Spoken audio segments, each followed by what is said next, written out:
we turn around and contrast that to what the ships we're looking at had for positioning and navigation. It's just such a difference.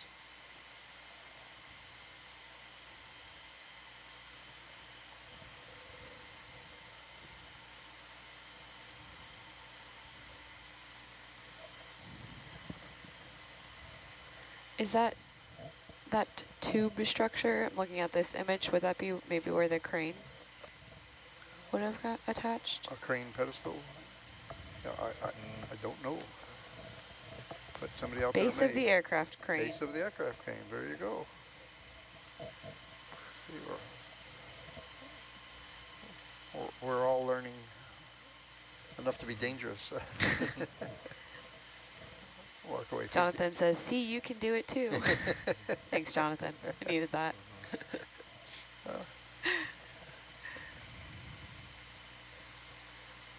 No, I mentioned before that it's just wonderful to have these outside experts joining in. And one of the things I most enjoy is the discussion they have between themselves as they're discussing different views of what we're seeing.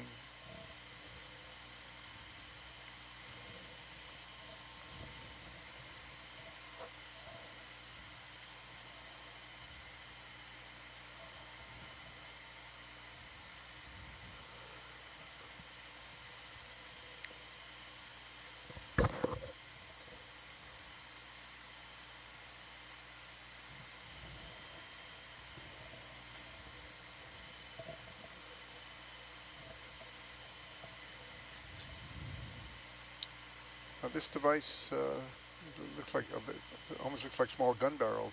Is that a gun of some sort? It had a handle, a crank on it there.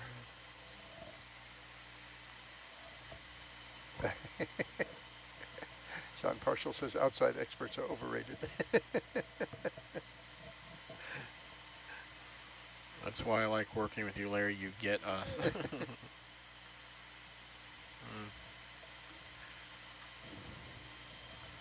Kind of interesting to see the crane tube. We just got a similar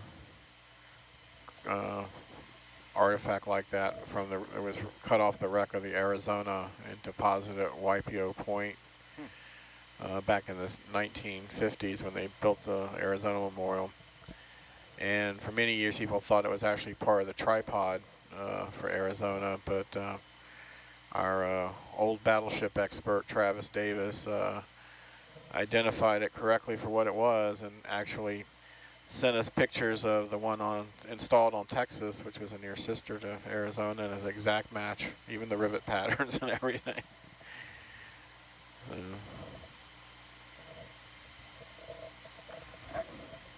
Bridge nav.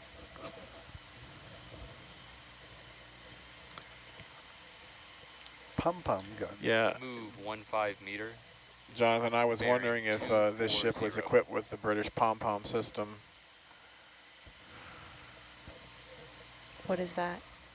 It's kind of a anti-aircraft weapon. Yeah, I kind of recognize the two metal shields. Yeah. I think the operator kind of was between them, and they would sit and turn these cranks and be able to swivel around.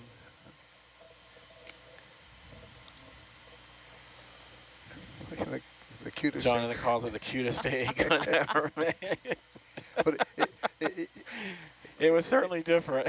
It is the iconic thing you see in the movies, of the fellow spinning around. And you doing the hand motion was really did it for me. Yeah, here you go. Yeah. Boy, did this take like 5 shots right here? 1, 2, 3, 4, 5.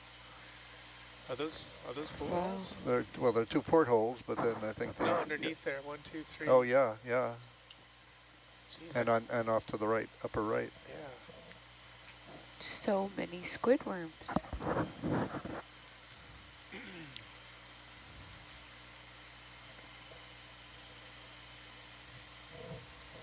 Oh.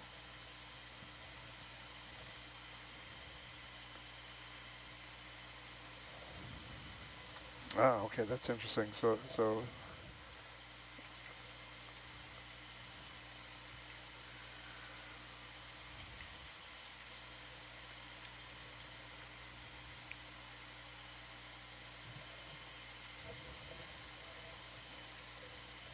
So the comment is that many of the shell holes we see came from the effort to scuttle the vessel. Oh, okay. So those are the 5-inch ones. And the larger ones, the 8-inch ones, are Japanese shell hits. Wow.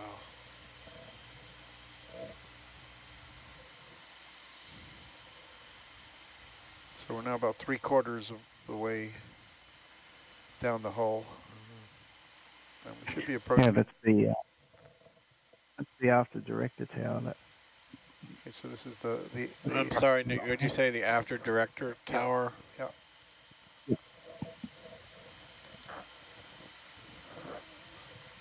collapsed forward. So the director was the device or that created the solutions, the gun Aiming solution. the guns. Yeah.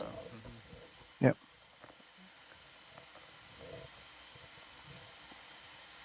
And there's no sign of the aircraft anywhere on the catapult, so it's... Did Canberra carry the Supermarine Walrus amphibian? Or was it the older It did, model? and looking at the... no, it was a walrus, and looking at the image of it in the morning when it was scuttled, it looked like the aircraft was still on the catapult, so the ship must have capsized on its way down and lost its funnels and the aircraft and the roof of the couple of the gun turrets.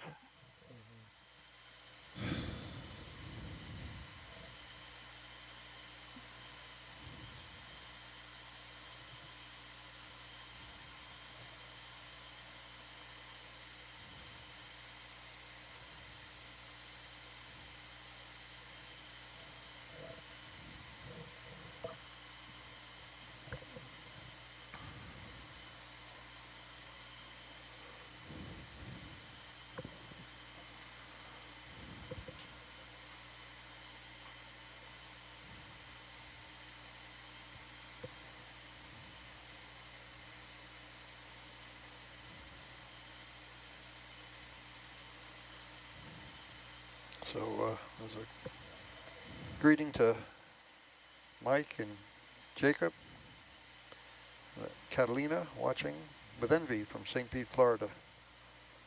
Who? Catalina. Ah, Catalina.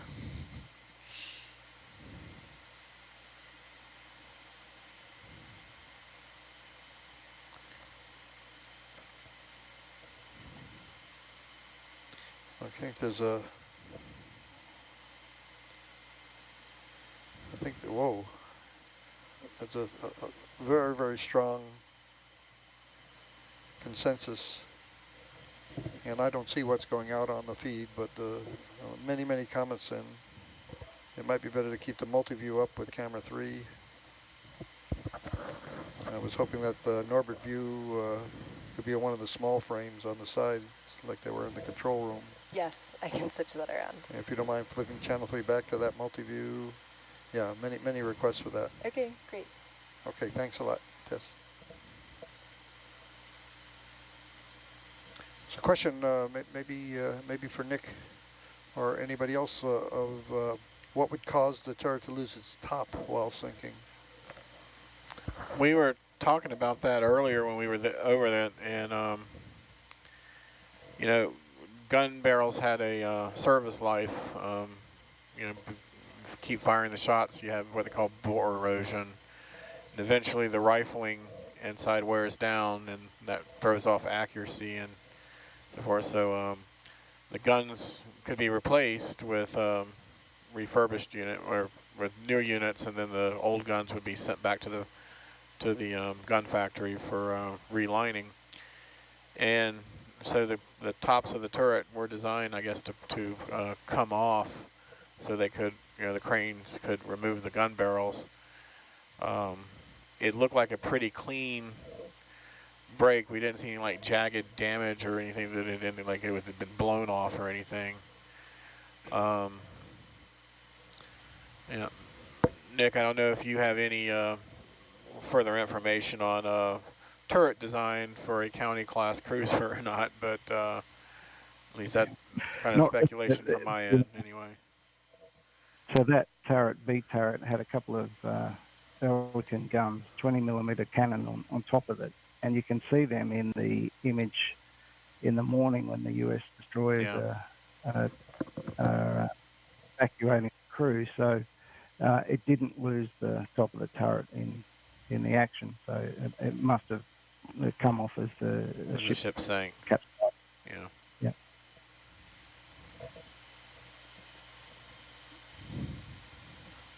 This is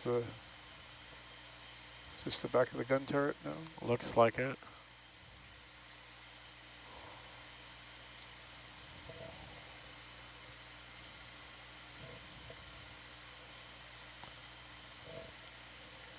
This is X turret. So we go from B to X. Yeah, Nick, correct me if I'm wrong. The way the Australian and Royal Navies named their turrets, it was A, B, and XY. Correct. Yep. Yeah, well, isn't that the way the Australian alphabet goes? A, B, X, Y? I wouldn't know. I'm not Australian. And they're the that looks like The mounts, the those guns you on mentioned. that. Yep. Yep. Boy, the Sea Life really likes those too.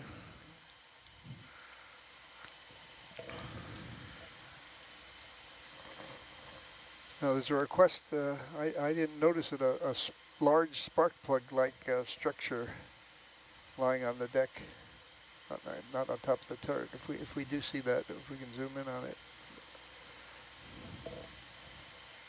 Oh, it was a while ago. Okay, well, I'm sure it was long past, so I'm sorry about that. Multitasking back here.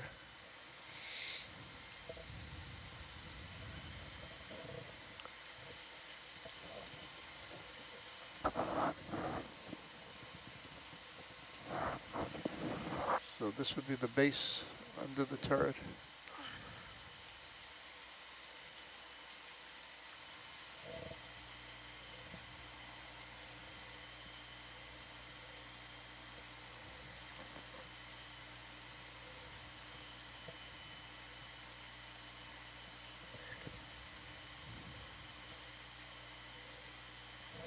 A question about whether the mapping scan will generate a 3D image of the wreck, and yes, yes it will. It'll take a little while to put it all together, but both the mapping and the photogrammetry will put together the mapping three-dimensional image of its shape, the dimensions, and with the imagery that can be draped on top of it, and we hopefully get a photorealistic view of the wreck, and that will be put together eventually and certainly made available.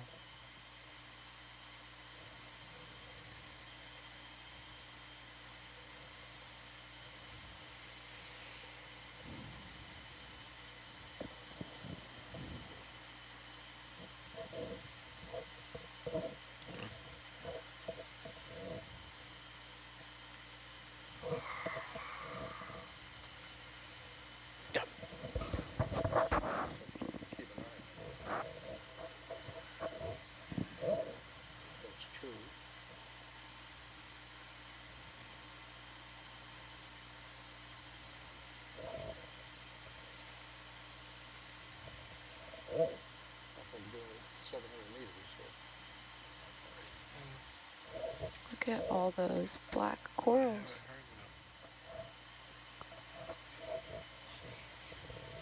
Wow.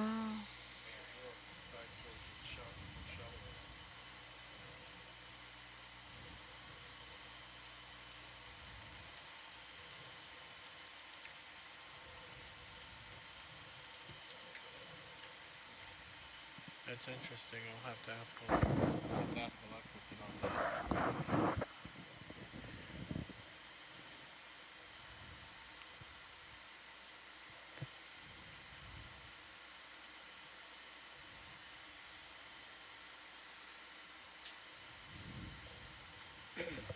Is this the stern? Or the bow, are we? The stern. We're coming the to stern. we're coming to the stern, yeah. Okay. It's the farthest aft turret. Yeah, and Did they post their names on the stern as well, or? John said we're in the vicinity of the propeller shafts, but we won't probably see them on this side of the ship.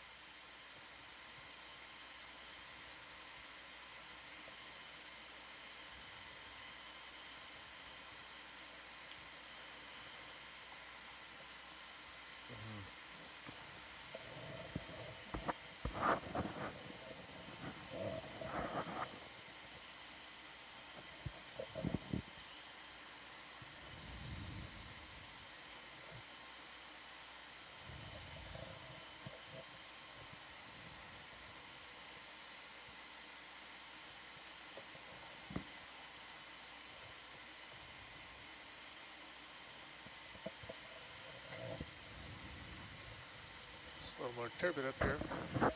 Yeah, usually when I see the names on Royal Navy ships, it's usually attached or near on the superstructure. I don't think I've ever noted anything on the transom. It might be a question for Nick. It says a bead weld, embossed letters. Yeah, pre-war photos look like it's got the name on the stand. On the stern, okay. What? Let's say it was an amphora if it was a different wreck. I'm sorry? There was a, it looked to me like an Yeah, amphora. yeah. There's something in these Yeah. British ships that the sea life seems to really like. Yeah, if we Notice how the guns in these turrets are in separate sleeves so they can elevate independently. yeah. Huh. Yeah, that is quite different. We had a request for a zoom on the Carl, if we can. Maybe we can do that on the other side. It's probably better. Better? Okay. All right. So we promise we'll do one.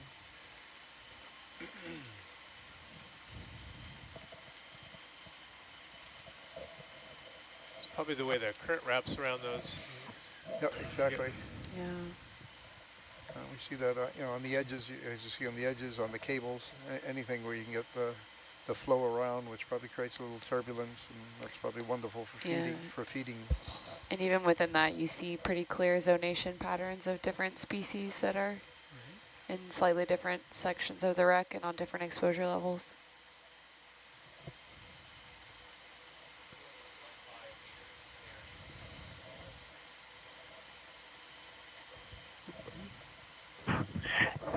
Deep water wreck biology is a subfield of several other disciplines that is growing, and certainly all this data, right, is helping tell these important stories of maritime heritage sites, of battles of the past, collaboratively explored together today. But certainly the data is benefiting many other disciplines, including the biology community, as they continue to grow expertise and learn about what is adhering to these deep water vessels, Yep, perfect. certainly what to expect. Got it. Perfect. Thank you for that, Phil. Yeah, we've certainly been noticing quite a difference in the amount of growth on the different vessels, and been wondering if it's related to depth. We kind of, our first gut reaction is it seems to be depth related, but it'll also be questions of positions within the overall flow in Iron Bottom Sound, and I think there's a wealth of information to be derived from that too. I think Noel's been thinking about 3 or 4 different theses that she could do on biological That's great growth. to hear. Almost like a laboratory, right, in such relatively confined waters. Exactly.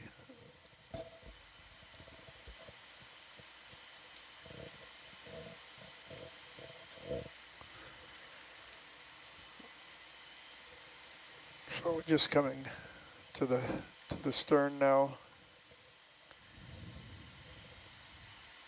You see the gunnel converging here.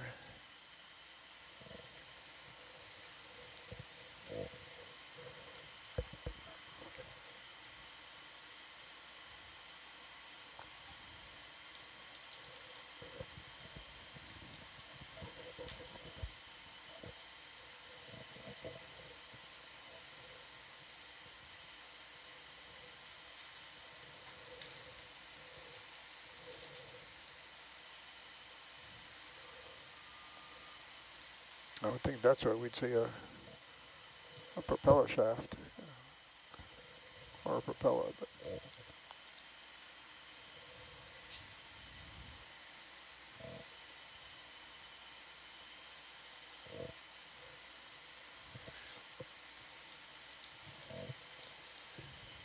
Is our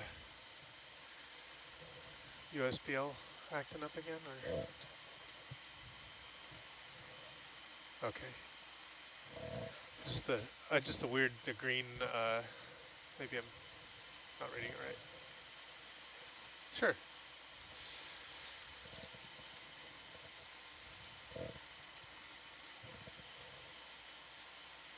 there's another cat shark or whatever. Yeah. Another at the stern again. It's funny. Well, another paper. Why cat sharks like the sterns of vessels? I think it's a cat shark, but yeah. I think so.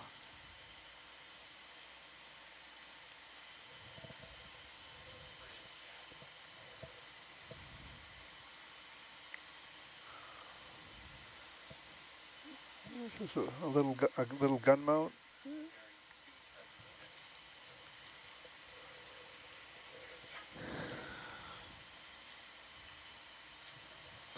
Yeah, an anti-aircraft gun, Jonathan says.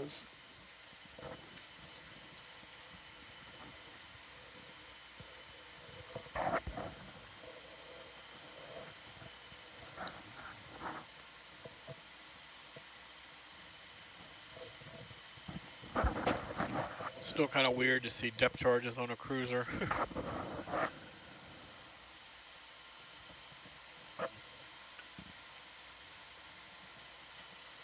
I think we saw a comment last night, and I remember reading it in Hornfisher's book that usually in the U.S. Navy at that time, the cruiser with the worst performance record would be forced to carry depth charges because it was somewhat embarrassing.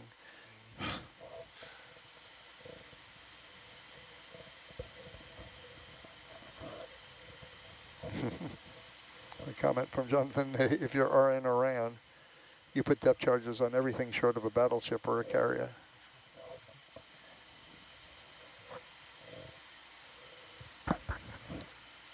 But at least it appears the British could build a cruiser without losing a bow.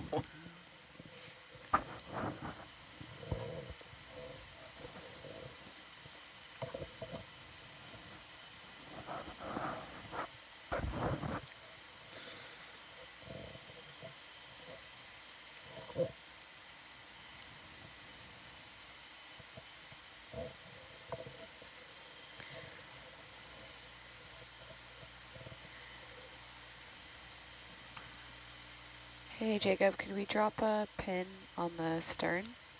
That'll be Charlie.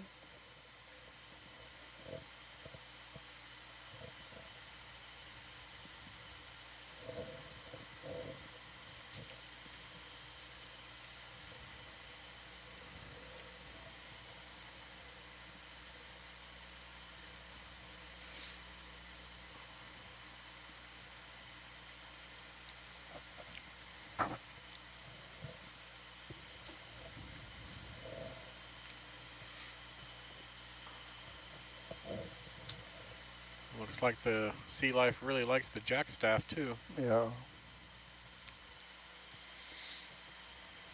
Beautiful shot of a cruiser stern. I'll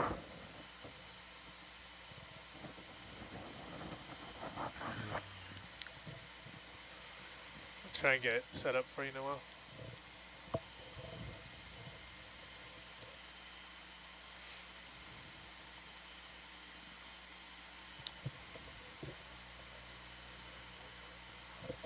Thank you.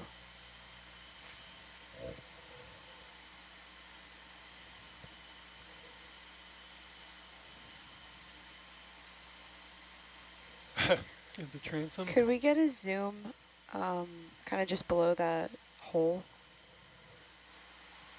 Below Someone them? thinks they see lettering. I'll move in here. Try and give it some light. Right here, you mean? Or? Yeah. If we can just get some zoom. The name would probably be on either this side of this. Go ahead. Yeah. So. There's just people requesting the it in Assurance the also chat. have Is that the relief name, or not relief, but the welded raised name, like the Americans did? You're not going to find it like this. You're going to find it on the side. Okay, I was going to say, like, that seems weird. Is that, why would there be a porthole there? I'm not sure if that is a Or is it porthole. it's a round.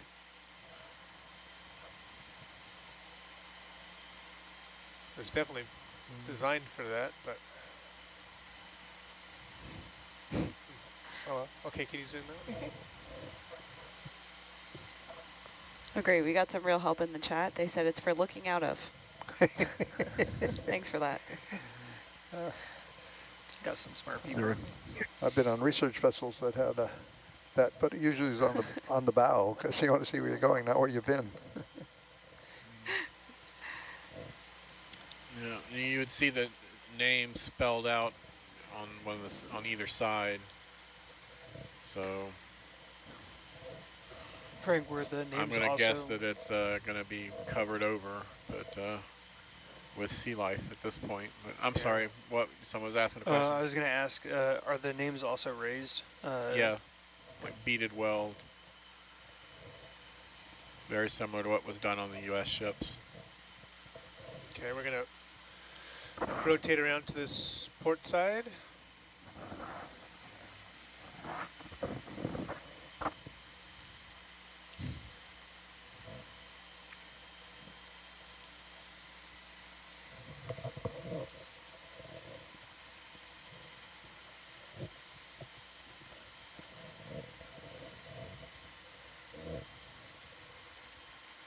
That looks like a light, huh? Looks like it.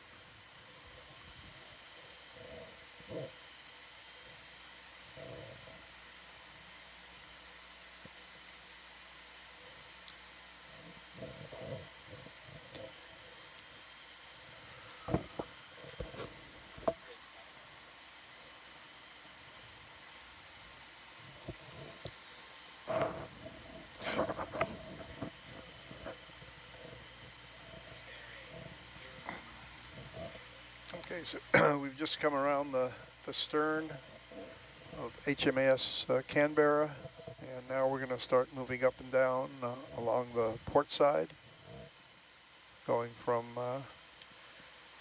aft to forward. Again, the idea is to try to get a complete photographic imagery coverage to put together a photo mosaic.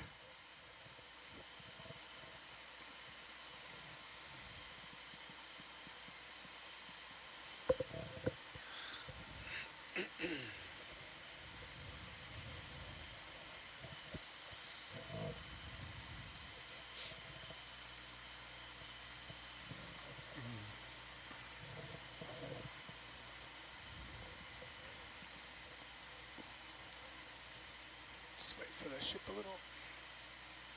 Coming down to you. Oh, is that the name there? I think there it is, yeah. I'm going to move in, and then... Can you, move in, please. Yeah, that's the name.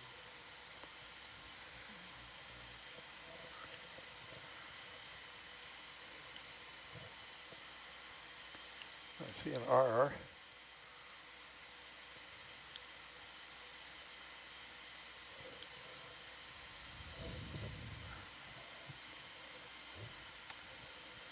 Looks like you can see the 33 almost.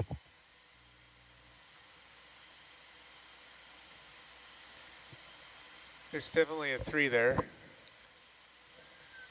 Where are you looking? I don't quite see it. You can See the put it on the lasers? telestrator, Larry. Where's just below the lasers? Coming down here. Here. Yeah, there's a weld. You can touch it. Okay, there, I see it. I can touch it. Above that weld seam. Yeah. Whoops. There. Yeah. Yeah, it looks like a B.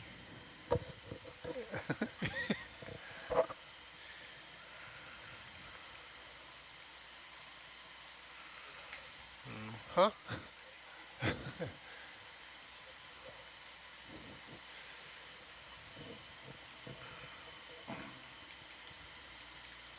Yeah, that D is clearing up too. D33.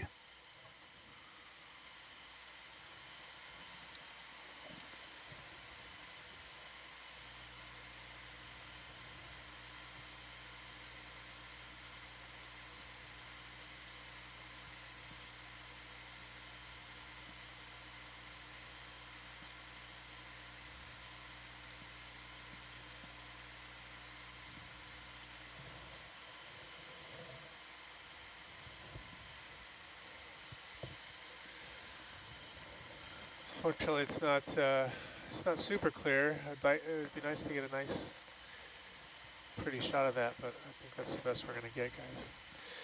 All right, should we? How are we doing with the ship? Ready? Or is it still moving? Okay, I can get the stern section here. Here we go.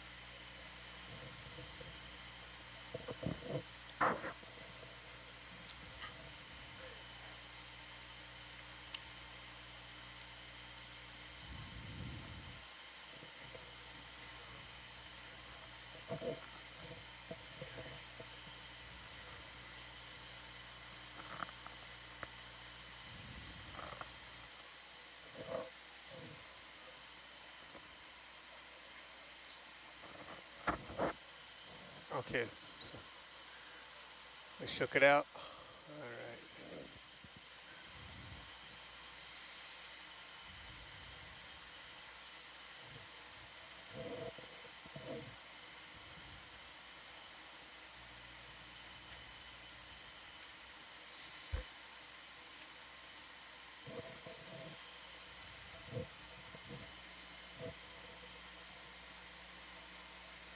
Well, here's our propellers.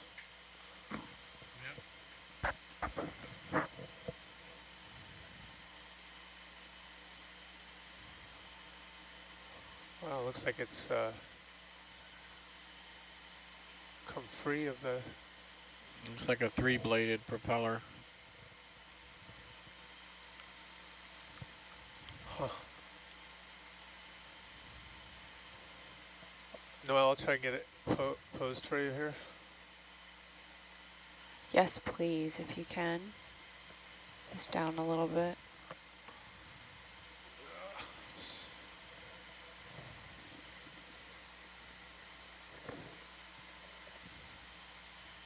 How's that?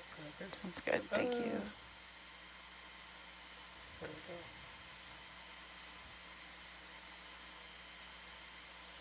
Yeah, got it, thank you. Okay.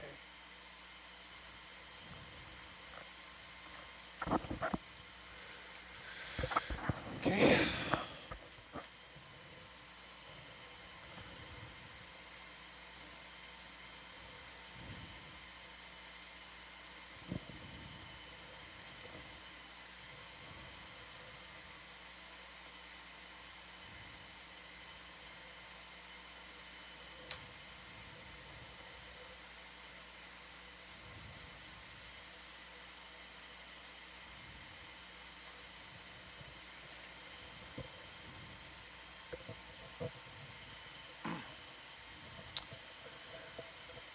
Siri, those windows still intact.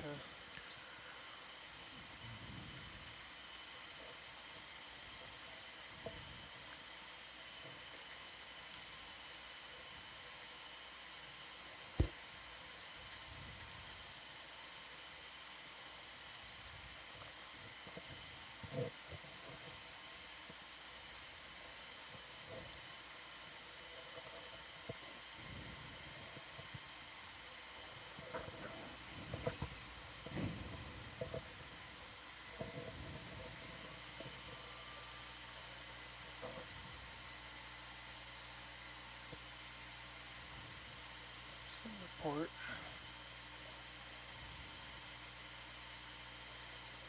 Yeah, comes our guns on port.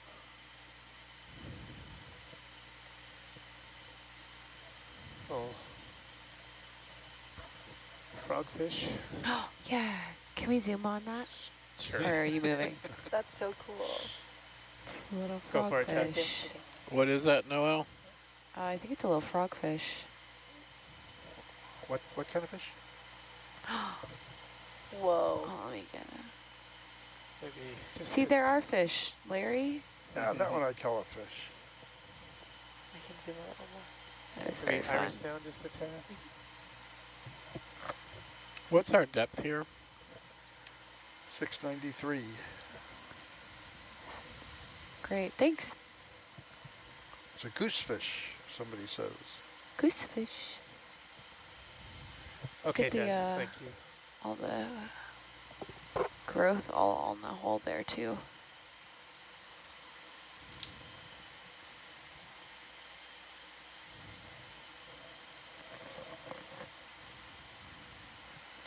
So the question is, the heading of the wreck looks like about 045 to me. Is that nav? Yeah, pretty close. Yeah, the wreck's heading is 063.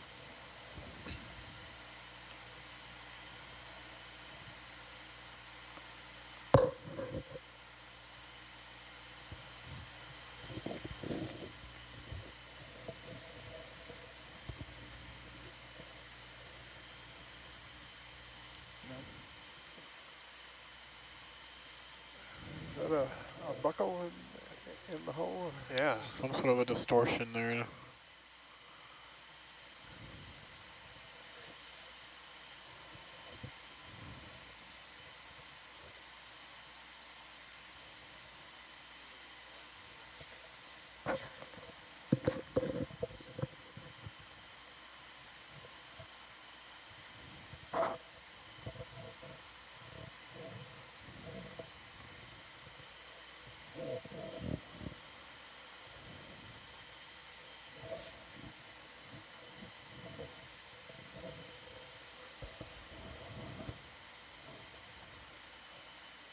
Got that gun coming up overhead. Okay.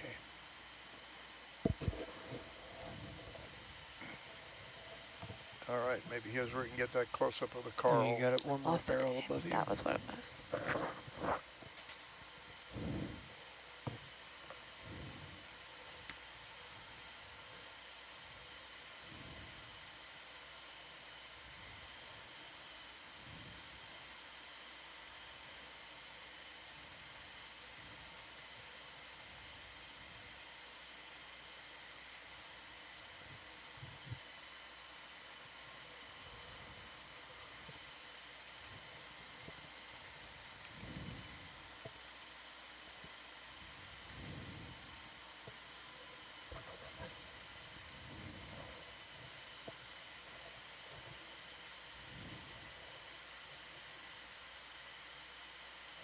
Okay, you can zoom if you want, Tess.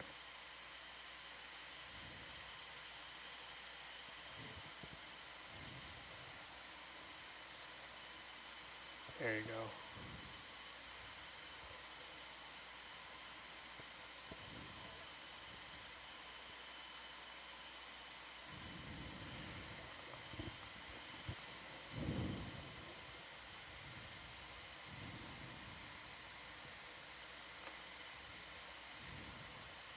Okay. All right, thank you. Noelle, do you need anything there? Do you want any special? I think I'm good, thank you. Okay.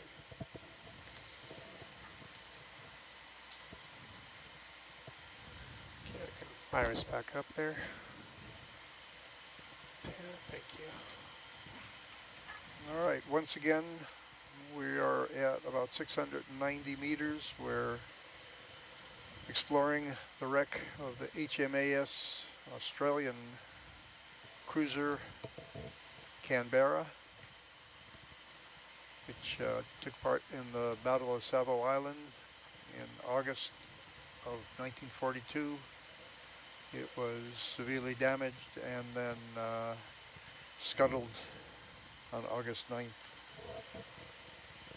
The wreck is about 190 meters long, about 630 feet. We've imaged it with a high-resolution multi-beam sonar already, an orbit sonar, and now we're doing a photogrammetric run.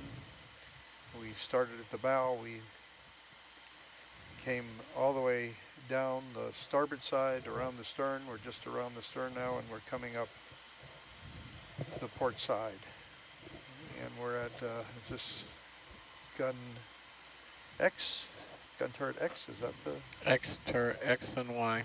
X and Y?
So this is the second set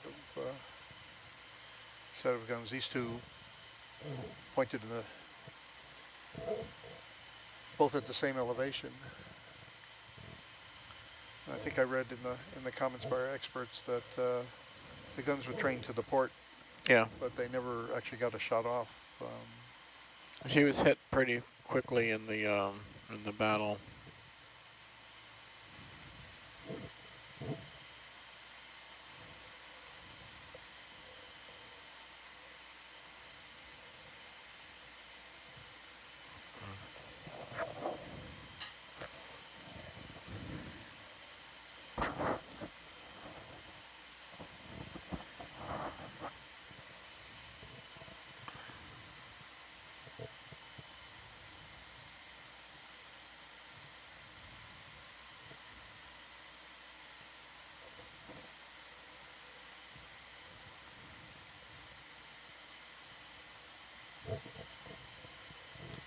We have a comment that the viewing of that goosefish may be an important discovery. Depending on the exact species, this may be confirmation of the deep sea family of, oh, here we go, Cylindrical, maybe, in the Solomon Islands. How exciting! And there's a link to that. What was the family they said? Chauncidae? Cylindrical, if that's how you spell it. Chaunacide.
There's also been a request for a zoom on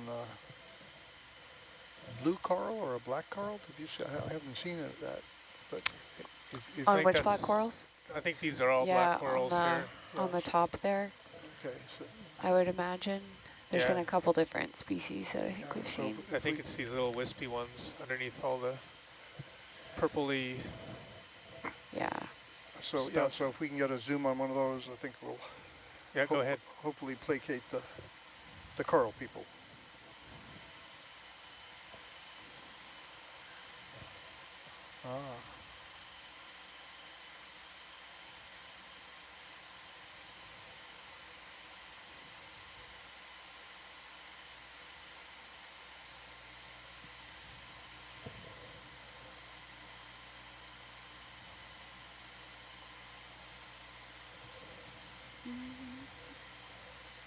Okay. Thank you. Hopefully Hopefully that works for them.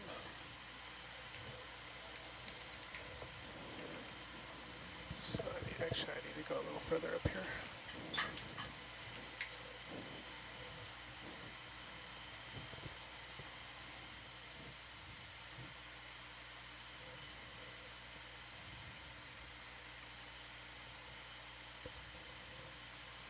It's a good shot. You can show just how high those guns could elevate. Yeah. And are those the equivalent 8-inch guns? Yeah. So what's the point of going that high? Just you can arc it over like an island or something, or how's that work? Yeah, you know, potentially some anti-aircraft capability. You know, fire a shot up, which would, you know. So you can fire different types of rounds, like shotgun 100 or something. I guess they had armor piercing, explosive. But yeah, you know, you can get a good range shot with a plunging shell fire from that angle too. Also allowed shore bombardment to happen from great distances where they were clear from any kind of response fire. Wow. Yeah.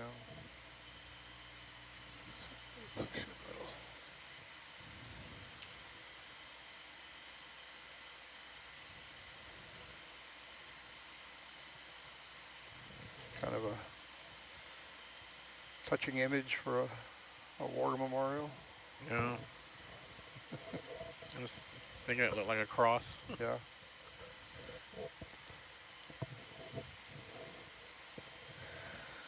Your turn.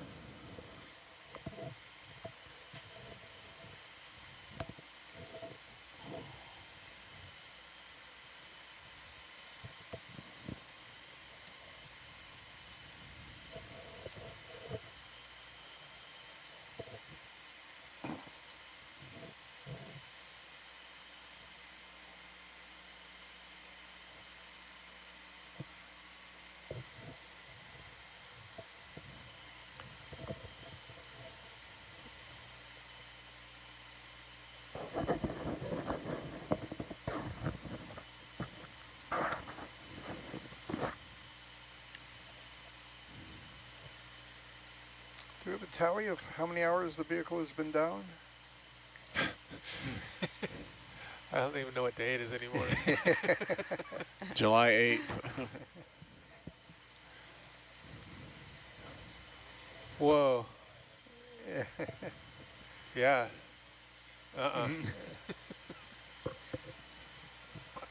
I've just had like a number of short naps. Yeah, that's what it feels like. Exactly right. Yeah, just a nap here and a nap there.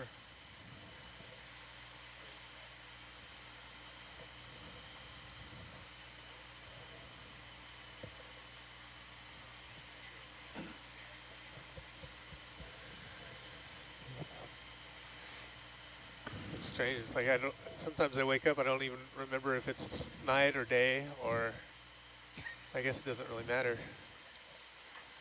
anymore. I'd say the best part is coming out of the control van, you got that Dappet there. During midday, and you've just seen darkness this entire time.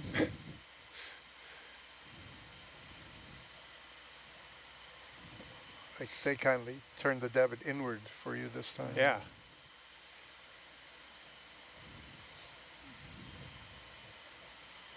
More evidence for your Dappet theory. No.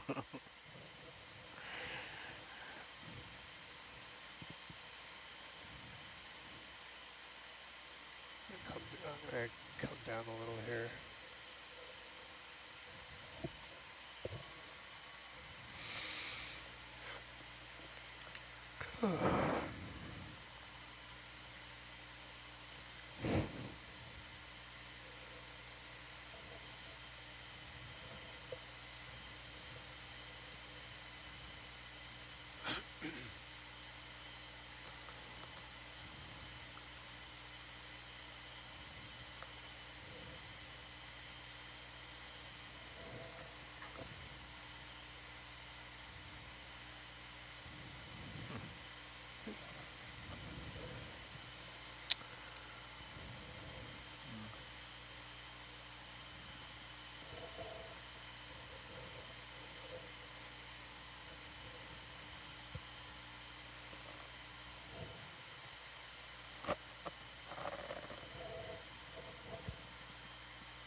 Thank you.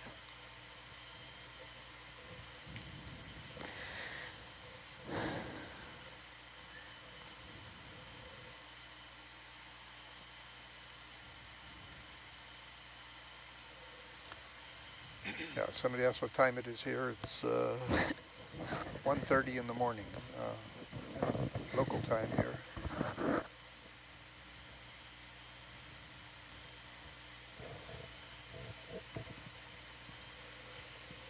That little shark. Can't tell if it's a shark or a... Or It might be like a grenadier. this is definitely a shark. Yeah? Can you zoom? Let's just get some good images of him. Yeah, if you look at the caudal fin. Yeah.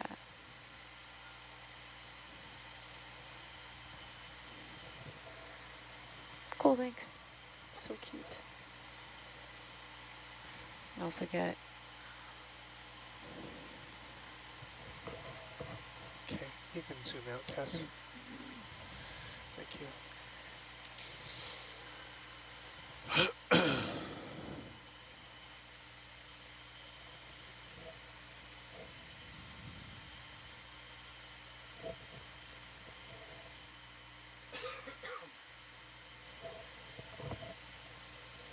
I've got sparkles.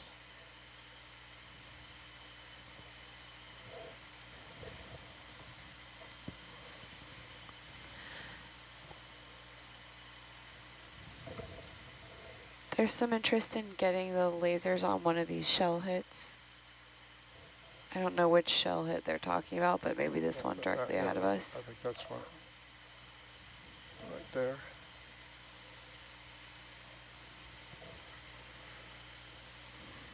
Okay. And I think, yeah, we could probably put it on the order of about 20 centimeters.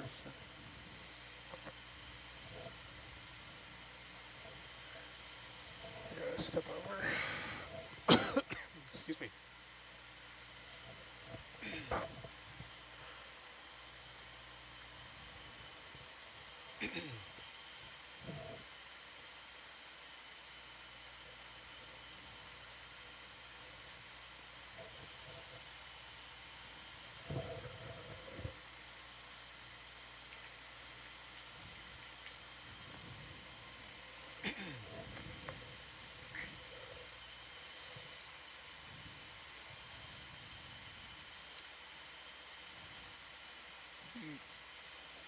Gonna come up in between two davits. Okay.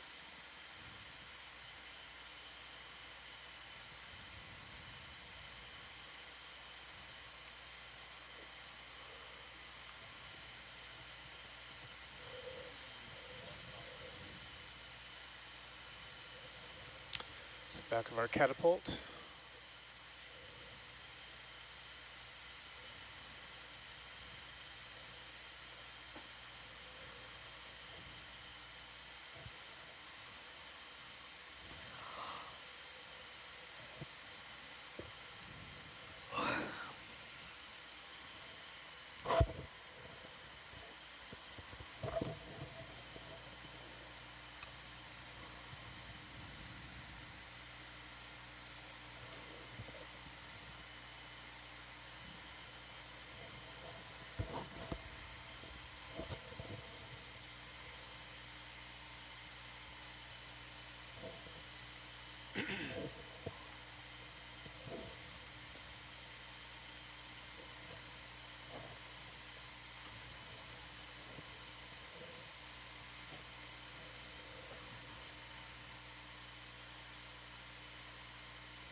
I might be mistaken. I think the catapult on this class of ship was actually arranged toward ship, so instead of it was mounted kind of at a perpendicular to the ship's axis. So they would swivel it. Yeah.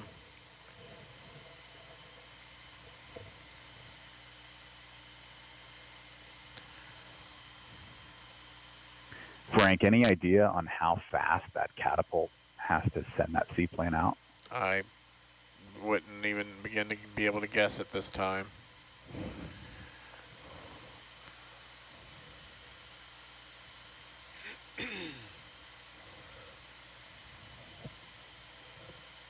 Some of the surviving ships of this class later had more substantial hangar structure built on them.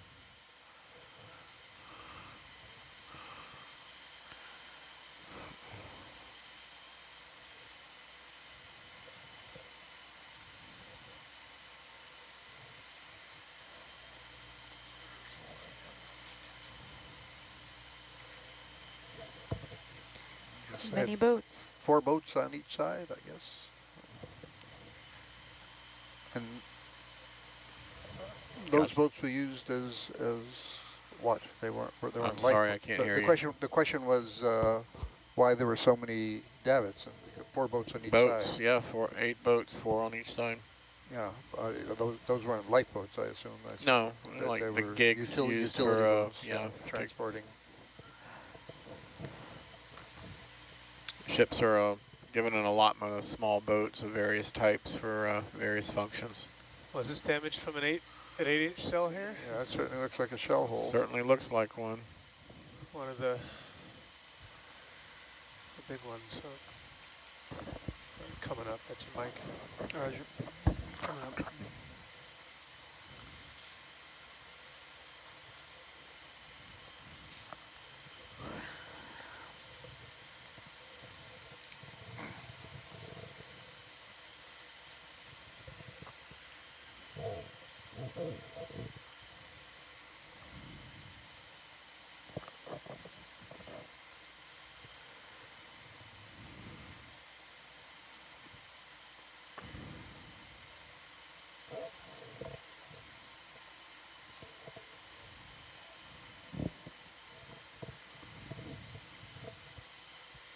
It's 1:38.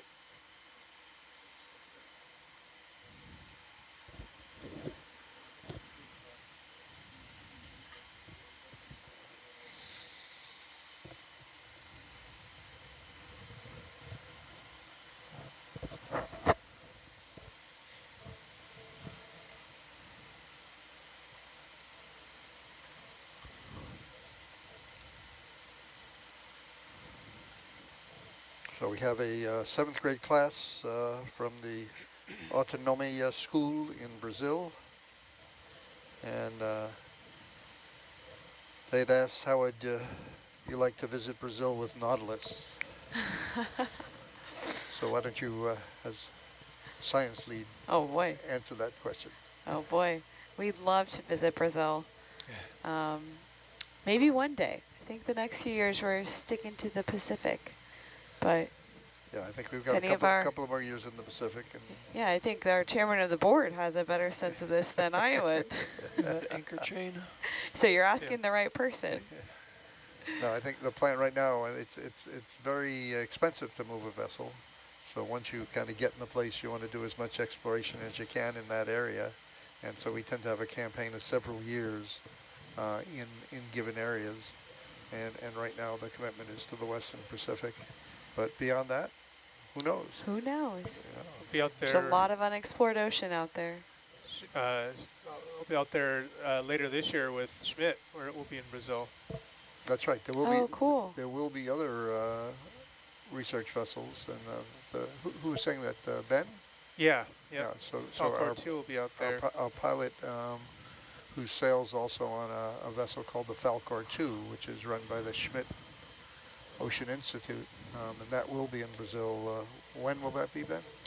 We'll be out there towards the end of the year. I think it's this December, November, December. Mm-hmm. But it'll extend into the new year as well. So cool. Will you be on those expeditions, Ben, in Brazil? Yeah, cool. Yeah, I'll be on a few of them for sure. And so another question is whether we stay on the boat when we don't have expeditions. And I think the answer to that is no, not the science team. The science team comes for each expedition, often a different science team on each expedition. There is a crew. Look at the number of shell holes here, boy. Yeah. We have a question from Jonathan asking if that's a torpedo hole on the port side. Can we possibly go a little lower to examine that? Go back? Just lower, lower. Coming down.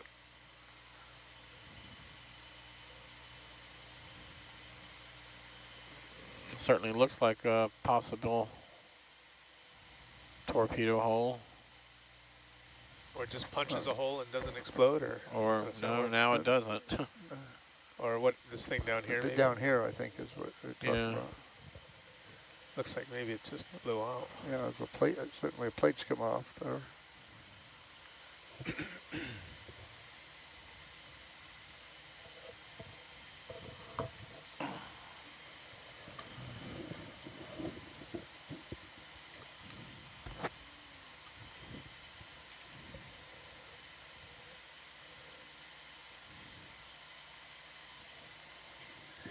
John Parshall shared that on Japanese cruisers, the scout planes were launched off the capsule, just to the having to reach 62 miles an hour within 55 feet for a safe takeoff, which would be a force on the pilot, several Gs.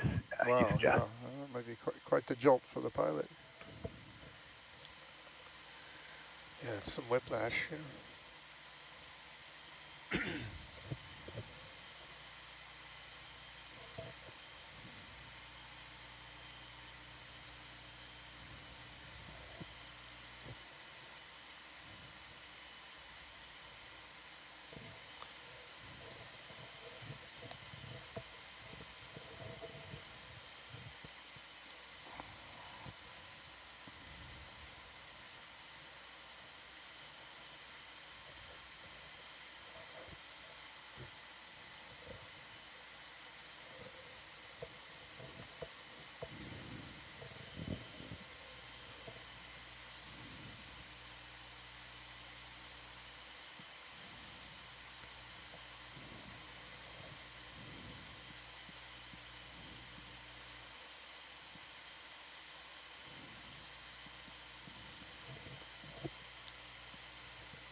So if you want to build an artificial reef, just plant a bunch of davits.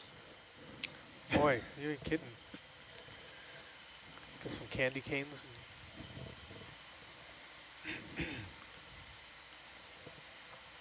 You can see on one of the previous davits, there's basket star was just sticking straight up into the water column, doing its best to maximize its chance of snagging some food and pulling it down. It was cool to see. Yeah, so this is the hole folks were looking at. But I think, to me, it just looks like a plate was blown off.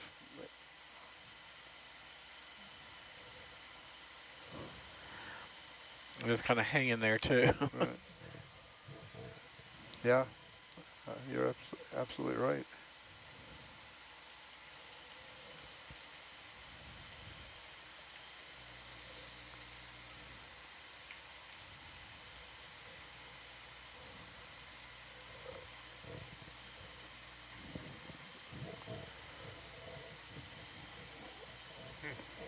Do we know where the water line would have been?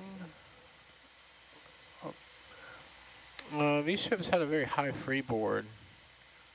If you pull up your picture,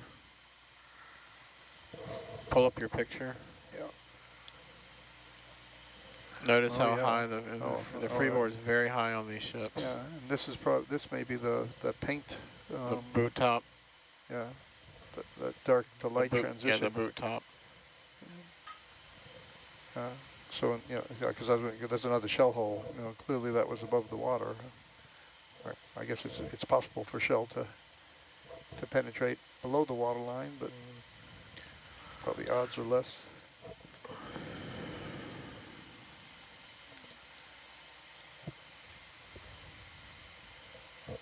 As John said, the whole line of hits right here is below the water line. Okay.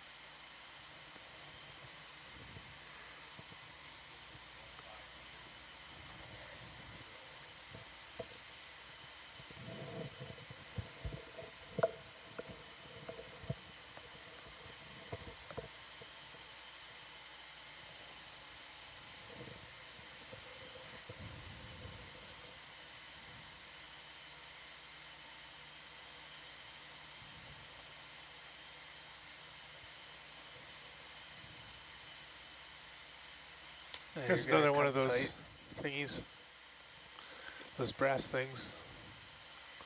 The telegraph. telegraph. Telegraph. You're gonna come tight here shortly. So John Parshall said that Japanese shells were designed to maintain trajectory underwater. Yeah. It's a fundamental part of their gunnery doctrine. Yeah. After the Washington Treaty was signed, some of the capital ships that were well under construction that were then canceled were used for experimental purposes. The hull of the what would have been USS Washington, a Colorado-class battleship, was taken out and sunk in bombing attacks.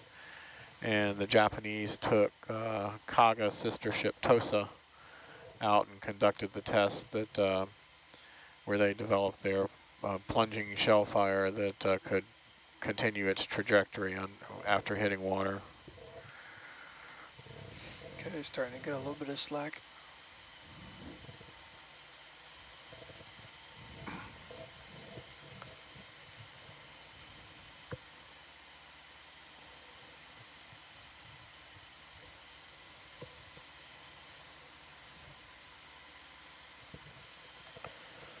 Okay, so we have a question from our 7th graders.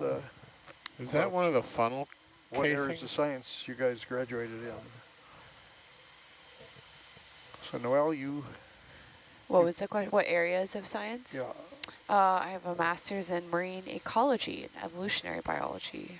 Okay, my area is geophysics and geology, and Frank, you were history. Mine's history. History.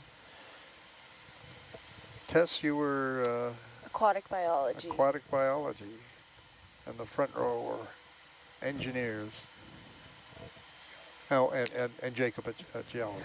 Actually, marine biology with emphasis in ichthyology, and then small boat fabrication.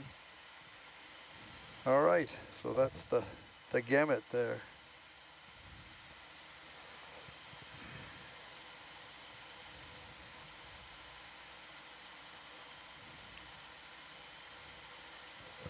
Yeah, the question is that the same telegraph director we looked at the first time? I think yeah. it is. It is, yeah.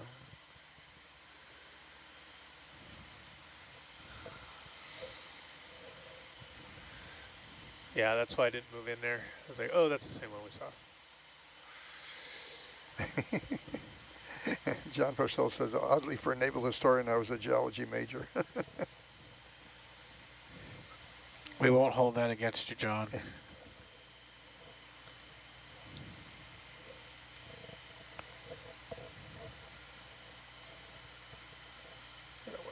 You and Tony made up for it with Shattered Sword.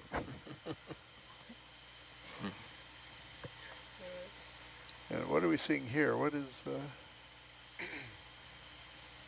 that a plate? That's another plate that's come off and twisted down. But still attached. Yeah. Always one rivet that just wants to hang on.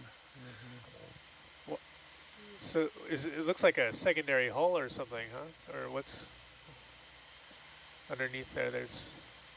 Oh, I see. Yeah, yeah. It does look like it's a double hull, but these things weren't double hulled. No. Huh. It's probably just, maybe it is tankage, or maybe just an inner bulkhead that's Comment, this is ballast maybe. this is the anti-torpedo bulge. So it would detonate on that and not penetrate, huh? Yeah, I don't know. I'm gonna dab it. It was a just to form of start underwater recording. protection, yeah. The ship's designer, the British Director of Naval Construction, I'm gonna slaughter his name, Eustace Tennyson Duncourt, was kind of a pioneer in a way in developing called torpedo bulges and things that were added to British warships as a way to give them some underwater protection. Huh. Yeah, Stairs. Steps coming John up. Parcell adds that the Yeah. tankage would likely have been liquid loaded. Yeah. And John Womack says it might stop torpedoes, it won't stop a diving shell. Nope.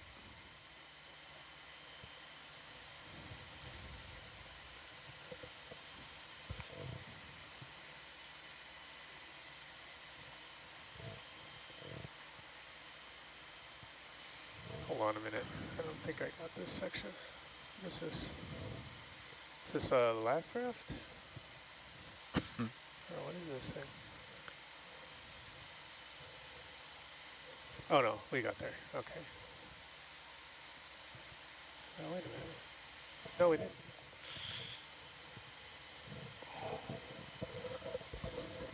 Did we see that section?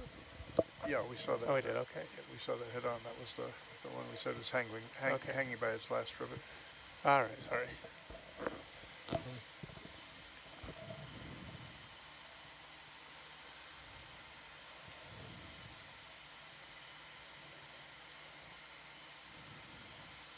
Okay. Back up.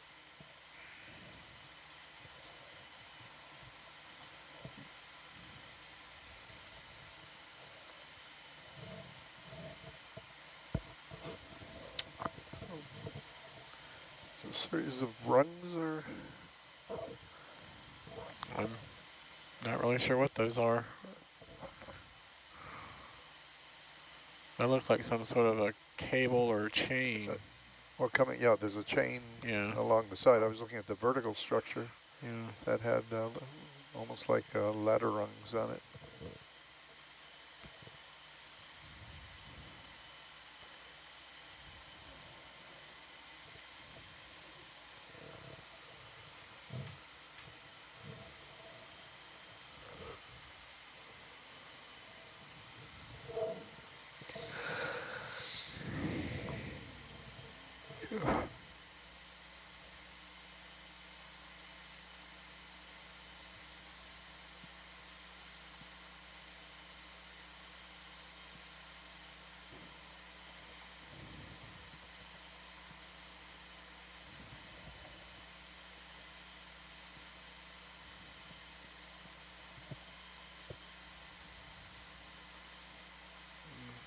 Canberra's captain during this again, Captain Getting, I'm not sure, I think his first name was Frank, I could be mistaken, was mortally wounded in the battle and died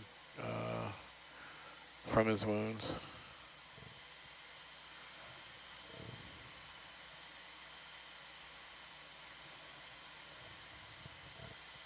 So now we're in the bridge area.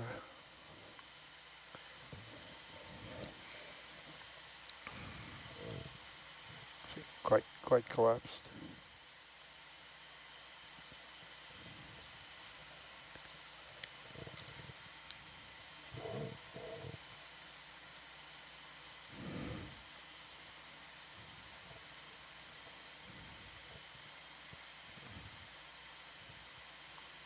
Could this be a torpedo hole? No? Although it does look like there's buckling there. Yeah.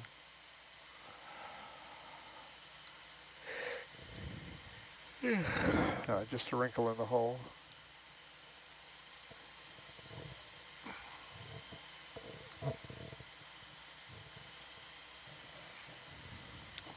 We hear a lot of discussion about implosions.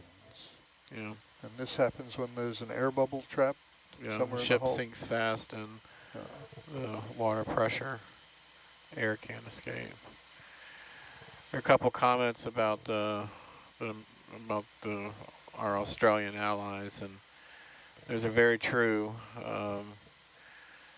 The U.S. Navy and the Royal Australian Navy, you know, fought together and suffered together and shed blood together, not just in this battle, but earlier, the Battle of the Java Sea with the British and the Dutch navies as well. And another significant tie between the USN and the Royal Australian Navy was the Battle of Sunda Strait end of February, 1st of March in 1942, where HMAS Perth and USS Houston, which was a sister ship of the Northampton, were both lost trying to evade the Japanese and escape to Australia. They were sailing through the Sunda Strait and they were intercepted by a Japanese cruiser force, and both were sunk. We still commemorate that every year at Arlington Cemetery. And the U.S. Navy never forgot Canberra. You know, after this ship was lost, the U.S. Navy changed the name of a heavy cruiser under construction at Bethlehem Steel in Quincy, Massachusetts, from Pittsburgh to Canberra to honor the sacrifice and strengthen our ties with our Australian allies. And during President Trump's first administration, he revived that tradition and named one of the littoral combat ships for Canberra. So there's a Canberra serving in the U.S. Navy today and a Canberra serving in the Royal Australian Navy. But I've always thought it was a very nice gesture to honor the tradition and the historical alliance we have with Australia.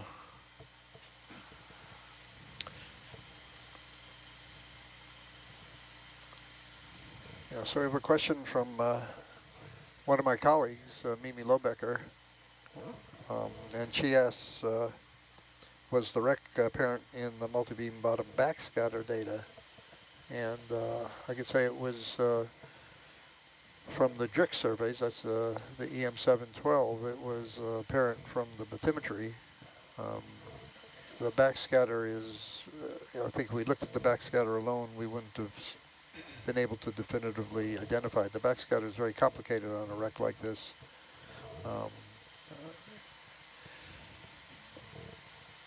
What we're finding There's the gun turret I got excited about. Right. So this is the gun turret without the top. That's turret B. We can get another down view. What we're finding is the best, it looks like a shell hit right in the top. Is that what that looks like? And the deck? On the deck there? Yeah. What we're finding is the best way to identify them actually is with slope maps. As long as the geology surrounding it is not that complicated, the wrecks seem to stand out quite nicely with a slope map.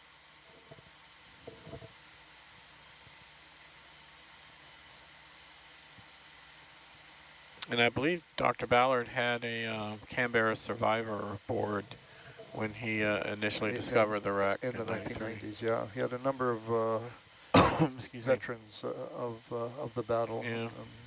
Very, very, very, very moving. And, yeah. And as again, we were talking last night, you may remember that we were talking about how fortunate, you know, people in our generation are to have known veterans of not just World War II, but World War I as well. And to hear their stories, and, you know, they're all but gone now. Yeah. But we're better for knowing them. Yeah, absolutely. I have an interesting twist which I think is a reflection on just the evolution of humanity, and in that my father, as I said, was a veteran of the Second World War and was in Okinawa and Saipan, and then the occupation force of Japan. My grandfather was a veteran too, but he was a veteran of the German army in the First World War. And so how you can go in a generation to have a grandparent fighting on one side and a parent fighting On the other on the side. other side.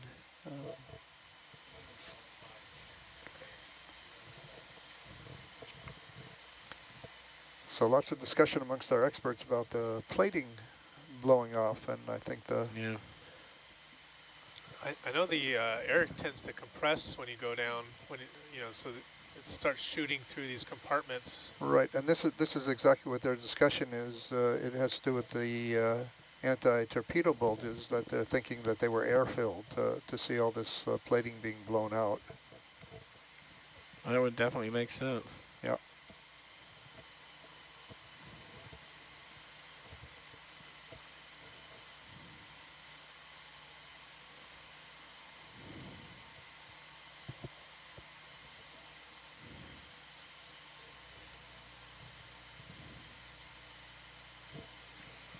I got a note here from a dear friend of mine in Sydney, Lindsay Shaw, who's listening in on this, and she said Frank Getting, the commanding officer of HMAS Canberra, was a friend of her grandparents. She also sent a picture of a walrus amphibian launching from the catapult. Oh, wow. So, Huh. Thank you, Lindsay.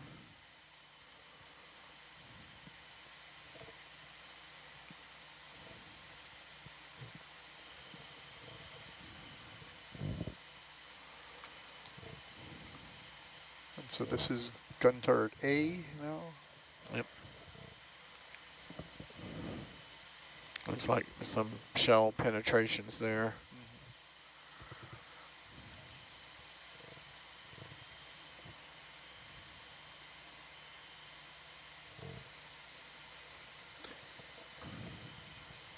And I see the ability, again, as opposed to the U.S. Cruisers, which the gun's elevated at the same level here, that you can do them differently, and they would actually fire with them at different elevations. They could. Yeah. How to, I assume, complicate things inside the turret, and with the controller and the director. You could, it could be, but it gave you a little more flexibility with.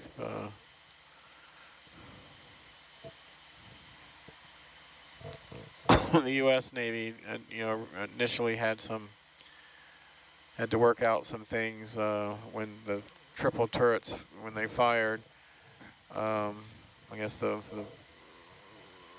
when the shells were in flight, the vortices around them would interfere with each other, and so that would throw off some of the accuracy. Yeah. Yeah. Oh, wow. So they later learned that when they fired a full salvo, the center gun would fire just after the two outer barrels would, so it would give them a little more, and kind of helped improve the space, the Look at this riddles of accuracy of shell it. holes here. Yeah, one of the books I read talked about one of the vessels. I think it was the San Francisco. The first time it fired all the guns together, it had a huge impact on the vessel itself. Yeah.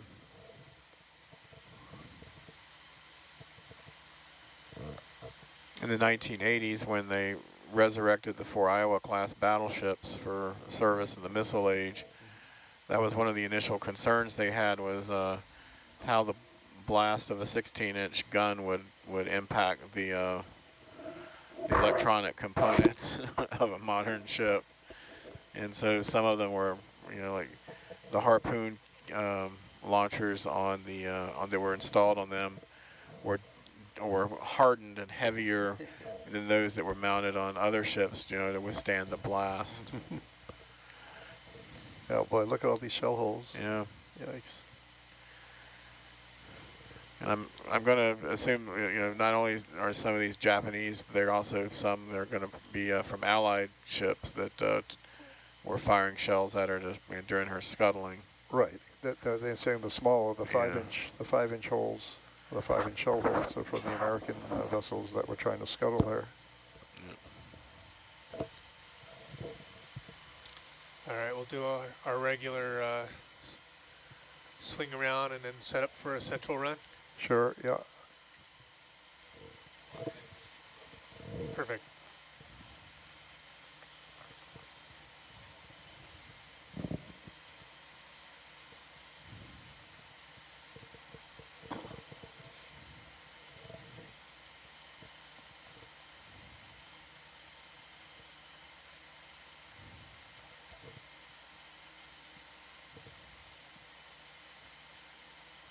Yeah, it's a very long and interesting message on the chat. Um, quoting information from the World War II Museum in New Orleans that said, according to the 2024 census, there are approximately 66,000 World War II veterans still living out of 16.4 million Americans who served. And that is a decline in 1 year from 119,000, you know,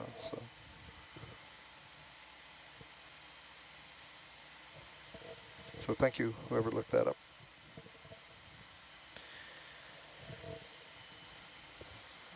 And again, a constant memory that as we survey this, we have to keep in mind the literally thousands of sailors that lost their lives Yeah. in this area, and honor their sacrifice. Yeah. To me, Iron Bottom Sound is probably the most sacred body of water to the U.S. Navy.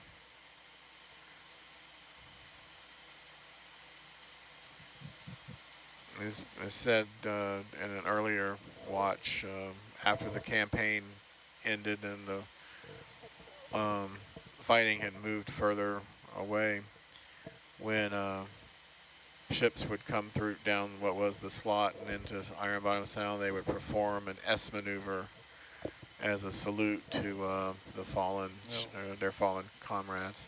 Beautiful. It was a nice gesture. And yeah, beautiful image of the chain, anchor chain on the deck. I hope when we're done, maybe we can talk the captain to doing that with I the think we probably can.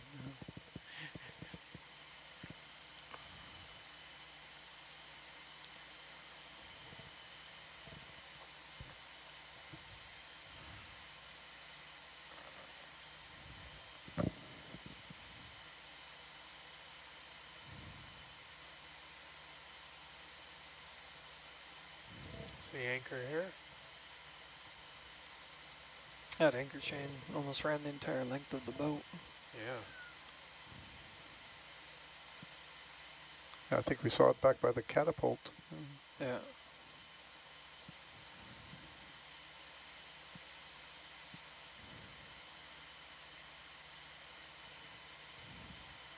Was that the anchor itself here? I thought it was, but maybe it's not. Huh. It looks like it's the chain wrapped around something, but not the anchor. Yeah, no. And their anchor style will probably look a little different than the U.S. ones. The flukes are going to be a little more curved. Yeah, I think that's the anchor. Yeah. Yeah. Yeah. Yep, that's the anchor.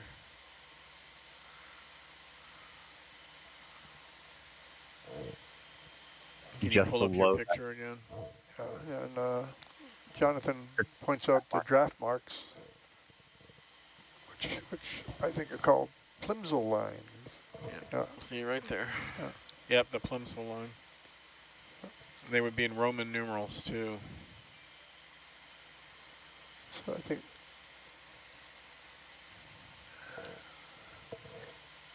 is this just a ladder hanging over here on the picture? I'm sorry, what? I'm just looking at this here, which I think I saw on the wreck as a series of welded. This is a ladder hanging over, but it looked like there were a series of welded beads there in a ladder-like configuration.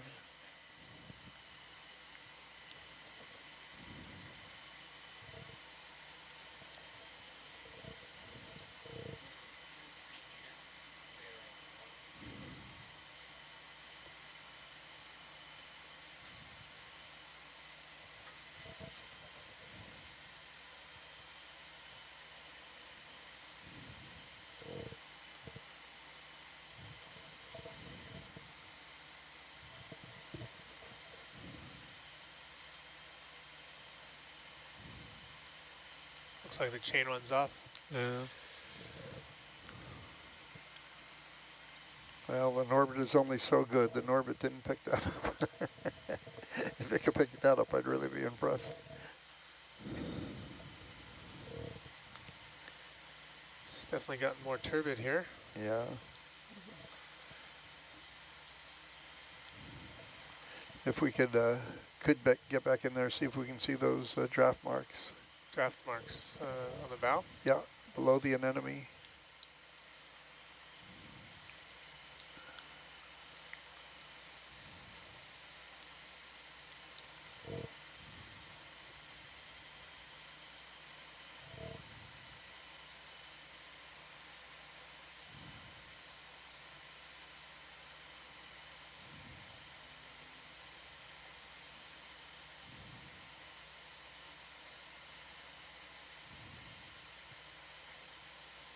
Where? Well, I'm not seeing anything now. Let's see. Oh, yeah, see a little white. Further down or? Yeah, I think it's further down. Yeah.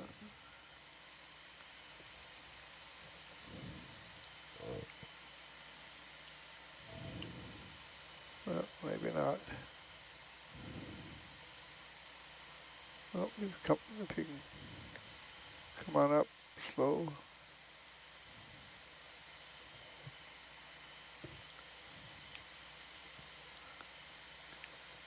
Up. I'm coming. Here's Lindsay sent me a picture of Canberra from the starboard side. Huh. The morning that she Before would be she was scuttled. Yeah. Oh. You can clearly see what we saw, the gun turrets, Yep. X and Y. Here's a picture of her aft propellers in Cockatoo Dockyard in Sydney, or near Sydney. Huh. So is that is 3 blades, yeah. Yep. All right, you guys ready for to get set up for a center run? Yeah, let's get a nice kind of bow on perspective. Sure.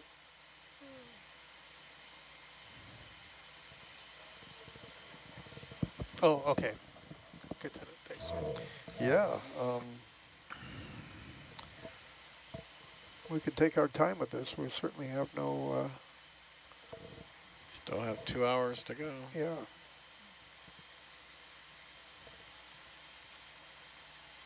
So I think we can take requests for exploration.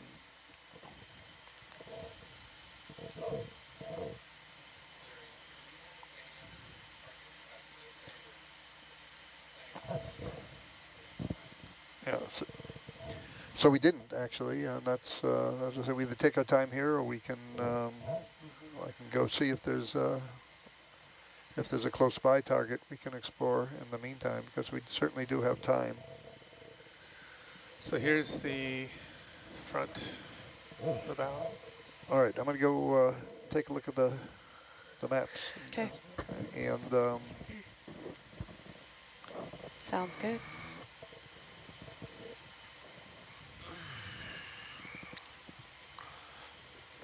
Give me the...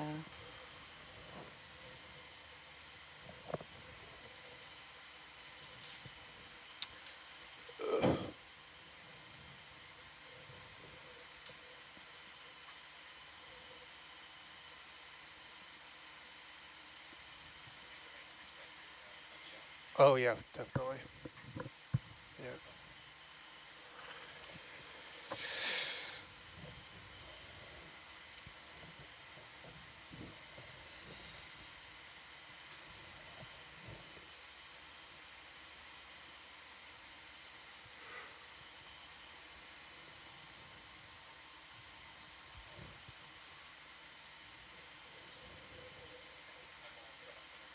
Okay. Yeah, let's go. Did you guys get all the imagery you needed of that turret with the top blown off, or did we need to look at it more? I think I was told, I was passed on to me that they did collect a lot of imagery there, so I'm assuming that it's fine, but if we've got time and want to poke around it again, okay, couldn't hurt. Yeah. I'd still like to see if we could get a read on that plate, that the data plate we saw on it, but on the rangefinder. But Okay. if not, understand. And just before you take off fast, just now you need to start moving here shortly before. They're already stretched out. Okay. Okay. No worries. Just get lined up here. Yep.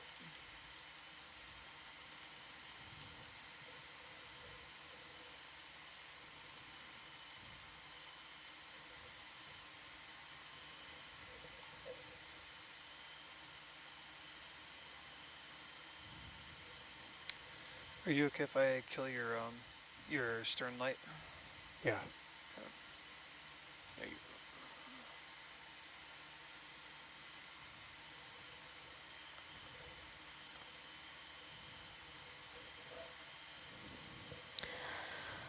I think too, Ben, if there's a nice, some more like really dense coral colonies, especially that white, the really common white one, just to get a nice clear zoom on one of those would be nice, but it's not Sure. urgent. Let's knock that out right now. There's Okay. some right on there.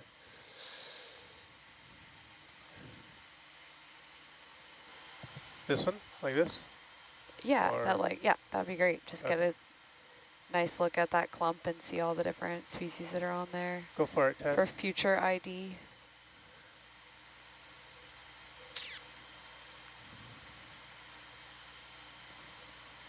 Oh, we got squat lobsters hanging out.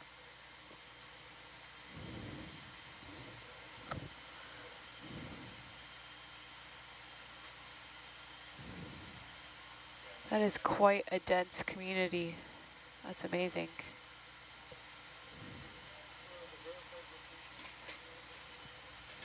That's great. Thanks, Ben. Okay, Tess, thank you. All right, intake, we're good to go?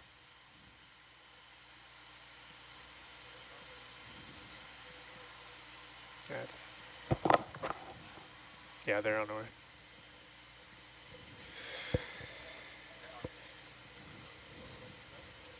set it behind you. Okay. Starting to come over back.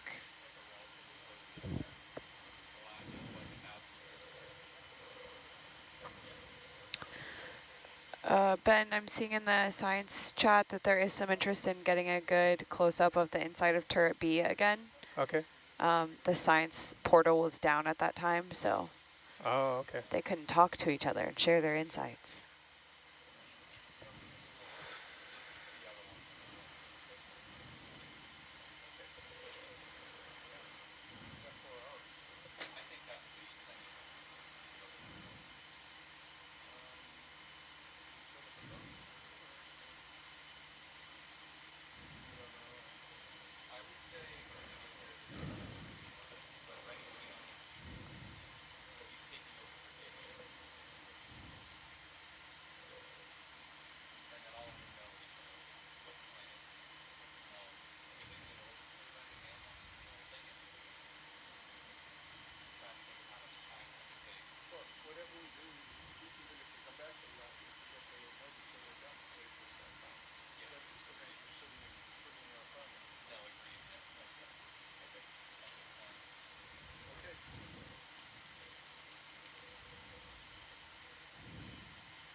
Oh, okay.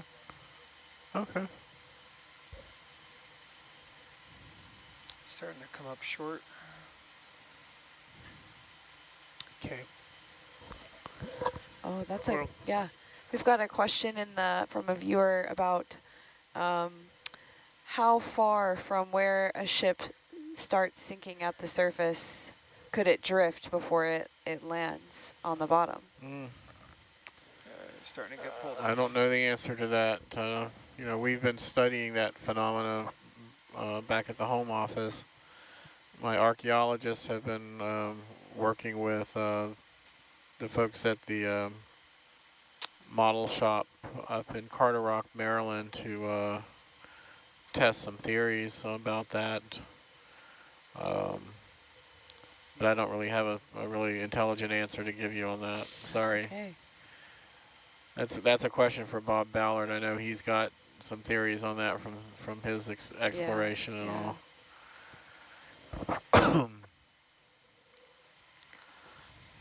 Sorry, Ben, I can only go so fast.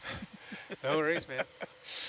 This front section was it was too easy because it's narrow.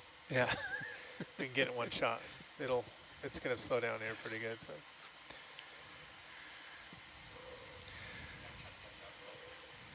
No worries. It's funny the coordination, that's required.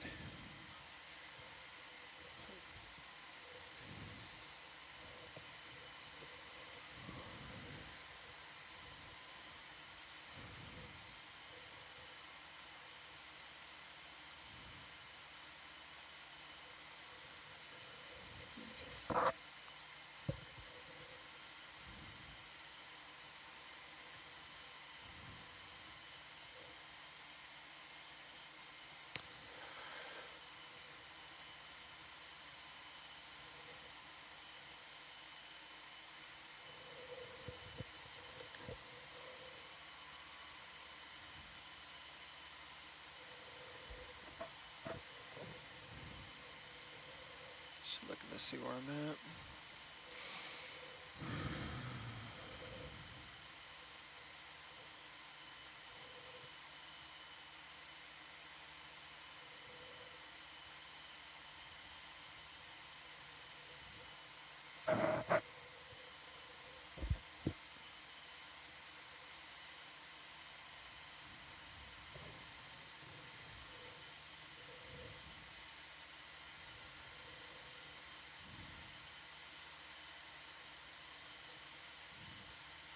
All right. I'm catching up to you now. Okay. Just gonna run my little snake pattern all the way back. But we'll take some moments here on this next turret to stop. Look inside for Frank.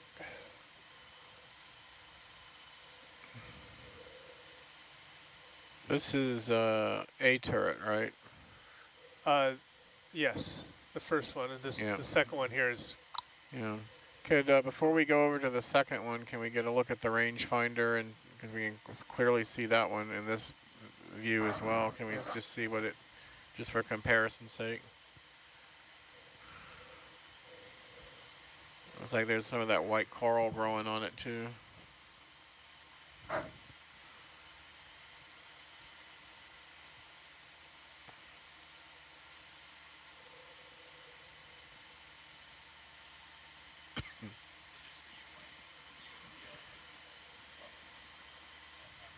Okay.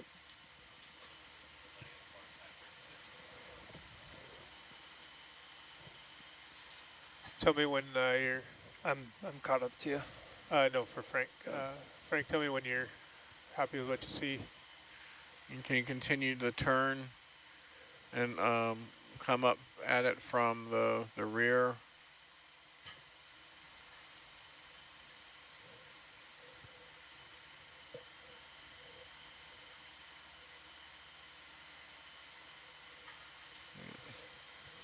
And then back up a little bit.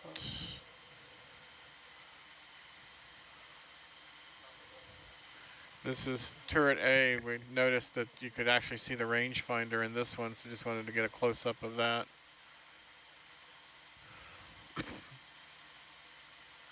If you could back out just a tad more and then zoom in. Trying, there's you current got it here. Yeah.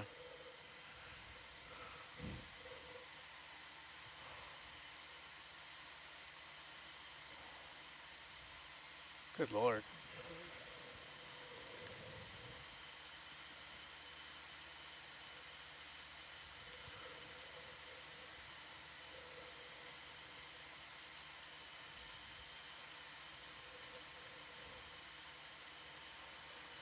Okay, Tess.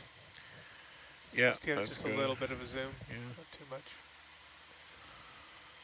There you go. Just let me know if you want me to zoom more.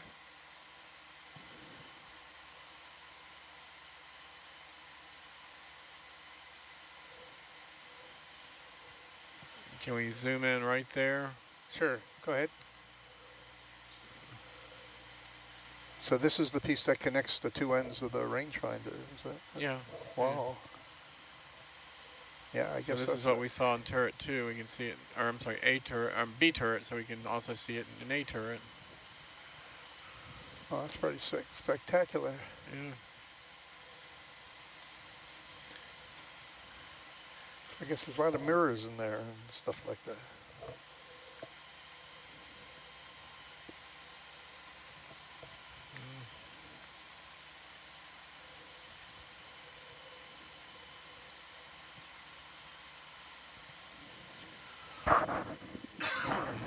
Thank you. That was very nice. Okay. Okay, Tess, thank you. Again, you kind of get the appreciation for just how cramped and tight these designs were.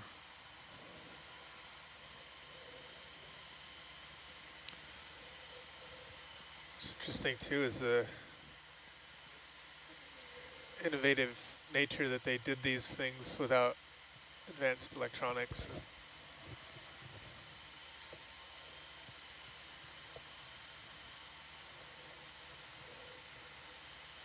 Yeah, you're very right.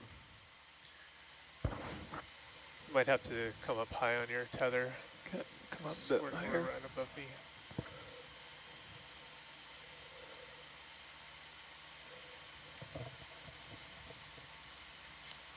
Okay, we'll do the same on this one. Try and get some nice imagery.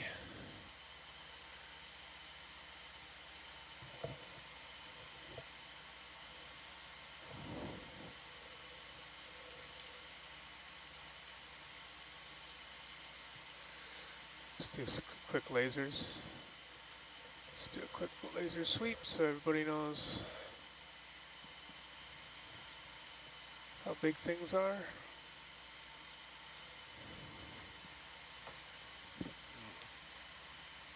All right, coming back down.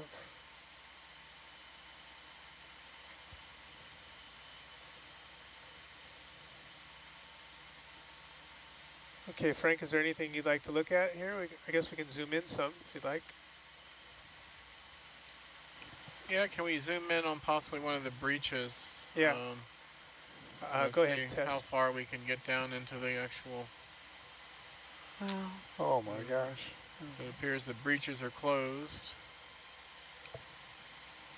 Again, this you get the kind of a sense of just how crowded, complex the yeah. gun systems were.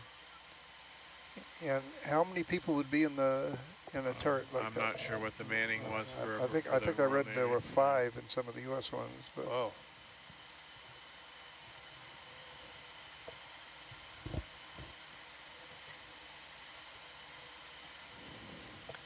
British guns of this era were constructed through a method called wire welding.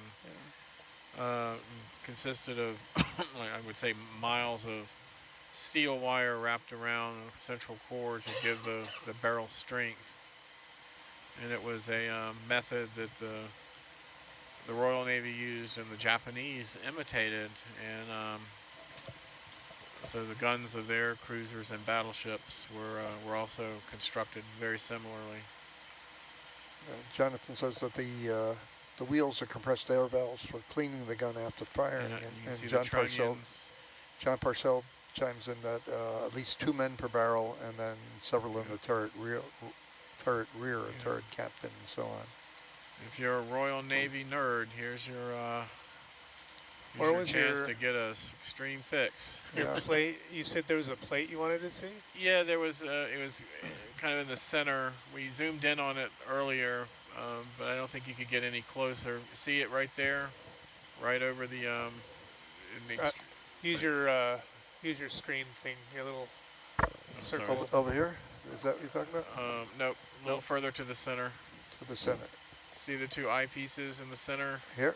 Yep, and just above it, there's that little rectangle. Okay, here we go. Yep. Nice use of the telestrator. I never. You didn't know? No, I had no idea. I saw the word telestrator, and didn't know what it meant. Larry discovers the telestrator. This is really cool. It Yeah. might not stop me now. One And of I our think- online scientists said he thought it said just rangefinder mounting, Ooh, ooh, yeah. but I was hoping we could get a. He said that was before the chat feature came back online. So that's where the spotter would look into the rangefinder. Is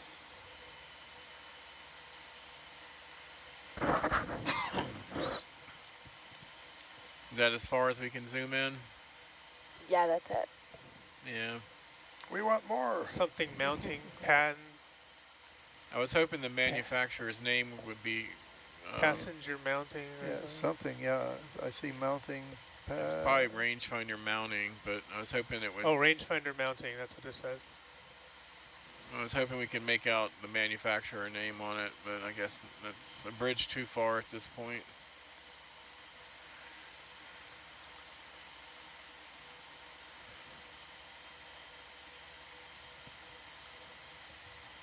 Yeah, I was thinking it would be Bar and Stroud, Jonathan. They were a noted manufacturer of that during the heyday of the Royal Navy. We'll do some enhancement of the video and see what we can pull out.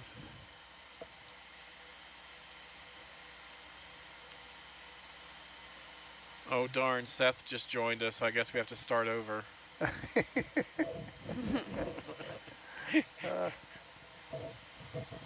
see, you have the...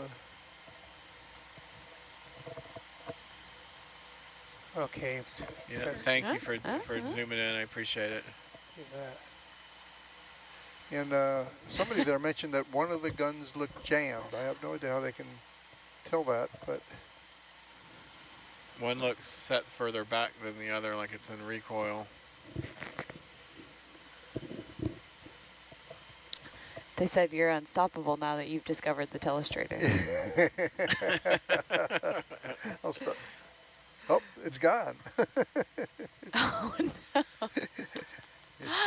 It took a non-liking to me. I guess restart now is probably... Oh, it's an upgrade. Oh, gosh. How about... Say remind me, yeah. But I need to start this Noel, again. did you get some good shots that you're happy with, or do you need me to do I anything? think so. No, I'm happy. You wanted to get some pictures of the white coral, didn't you? I think we got some, but Yeah, we got some. we're always happy with additional zooms of more perspectives and I guess you things can for never later. get enough pictures Can never of white get coral. enough pictures of white corals. All right, let's continue the ship move. That's just a window license.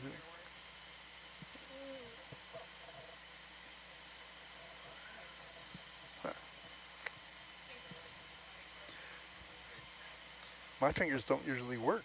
You know, on touch pads, whatever it needs, I don't have it in my finger. That's incredibly tight in there. That's just wild to think people are actually fitting in there. 5 guys in there. Huh? And what it must have sounded like when those guns were going off. Yeah. Oh my God. Boom. What it must have just felt like to be behind all that energy. Yeah.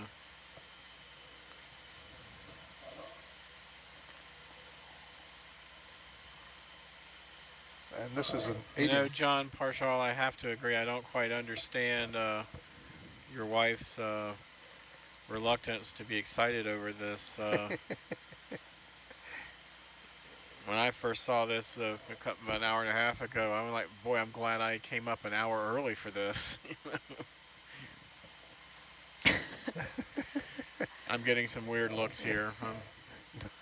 No, I think we're all on your side and with this one.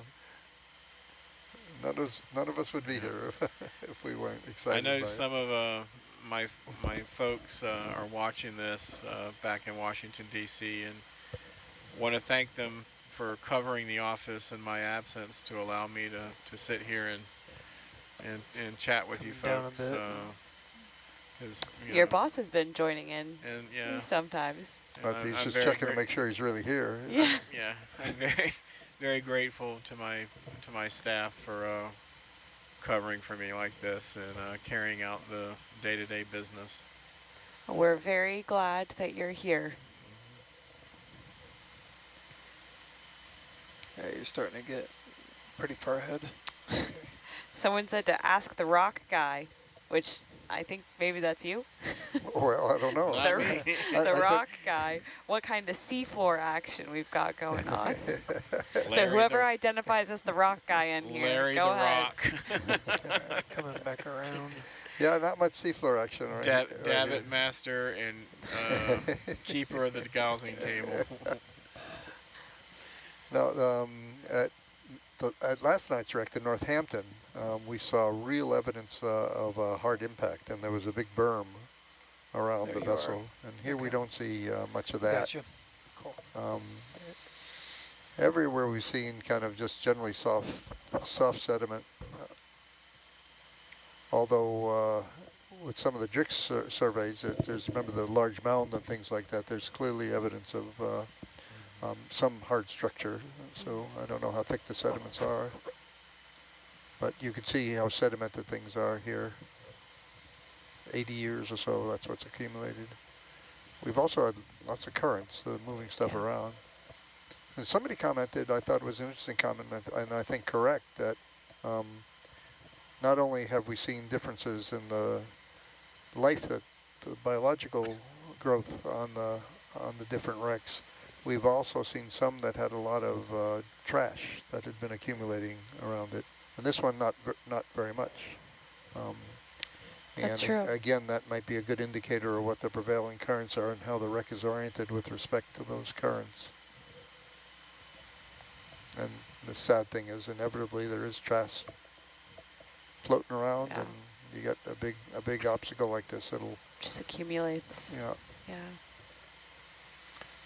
When Bob and I were in the Mediterranean exploring a remarkable flat-top seamount called the Steni seamount, its top is about 600-700 meters, but it goes down to about 3,000 meters on the side. This big flat top, it had what were originally thought to be pockmarks, holes in the top, and that's what we were going to explore. Jacob, have we come to that, what we thought was the engine order telegraph yet?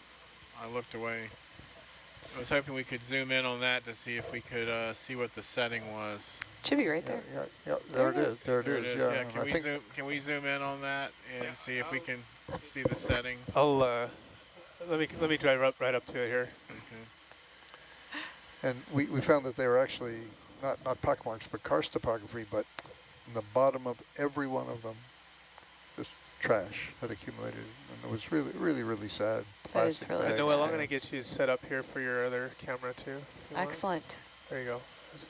I'll start pushing in a little.